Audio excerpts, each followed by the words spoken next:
संत रविदास जी का जन्म काशी में हुआ था। उनकी माता का नाम कर्मा देवी तथा पिता का नाम संतोख दास था।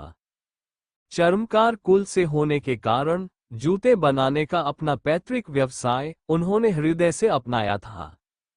वे पूरी लगन तथा परिश्रम से अपना कार्य करते थे। संत रविदास बचपन से ही परोपकारी और दयालु स्वभाव के थे। दूसरों की सहायता करना उन्हें बहुत अच्छा लगता था। खासकर साधु संतों की सेवा और प्रभु स्मरण में वे विशेष ध्यान लगाते थे। एक दिन संत रविदास अपनी कुटिया में बैठे प्रभु का स्मरण करते हुए कुछ कार्य कर रहे थे। तभी एक ब्राह्मण रविदास जी की कुटिया पर आया और उन्हें सादर वंदन करके बोला कि मैं गंगा जी स्नान करने जा रहा था, सो रास्ते में आपके दर्शन करने चला आया। रविदास जी ने कहा कि आप गंगा स्नान करने जा रहे हैं तो यह एक मुद्रा मेरी तरफ से गंगा मैया को दे देना। ब्राह्मण जब गंगा जी पहुंचा और स्नान करके जैसे ही मुद्रा गंगा में डालने को उद्यत हुआ तो गंगा मैया ने अपना हाथ निकालकर वह मुद्रा ब्राह्मण से ले ली तथा उसके बदले ब्राह्मण को एक सोने का कंगन दे दिया। ब्राह्मण जब गंगा मैया का दिया कंगन लेकर लौट रहा था तो वह नगर के राजा से मिलने चला गया। ब्राह्मण को विचार आया कि यदि यह कंगन राजा को दे दिया जाए तो राजा बहुत प्रसन्न होगा। उसने वह कंगन राजा को भेंट कर दिया। राजा ने बहुत सी मुद्राएं देकर उसकी झोली भर दी। ब्राह्मण अपने घर चला गया। इधर राजा ने वह कंगन अपनी महारानी के हाथ में बहुत प्रेम से पहनाया तो महारानी बहुत खुश हुई और राजा से बोली कि कंगन तो बहुत सुंदर है, परंतु ये क्या एक ही कंगन, क्या आप बिल्कुल ऐसा ही एक और कंगन नहीं मंगा सकते हैं? राजा ने कहा, प्रिय, ऐसा ही एक और कंगन मैं तुम्हें शीघ्र मंगवा दूंगा। राजा ने उसी ब्राह्मण को खबर भिजवाई कि जैसा कंगन मुझे भेंट किया था वैसा ही एक और कंगन मुझे 3 दिन में लाकर दो, वरना राजा के दंड का पात्र बनना पड़ेगा। खबर सुनते ही ब्राह्मण के होश उड़ गए।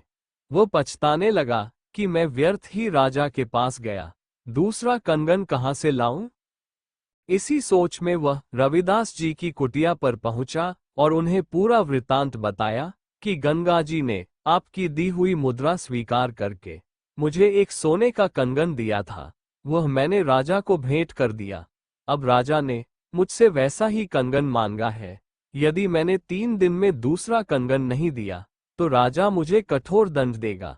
रविदास जी बोले कि तुमने मुझे बताए बगैर राजा को कंगन भेंट कर दिया, इसका पछतावा मत करो।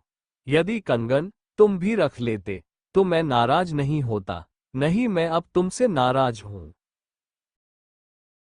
रही दूसरे कंगन की बात तो मैं गंगा मैया से प्रार्थना करता हूं कि इस ब्राह्मण का मान सम्मान तुम्हारे हाथ है, इसकी लाज रख देना।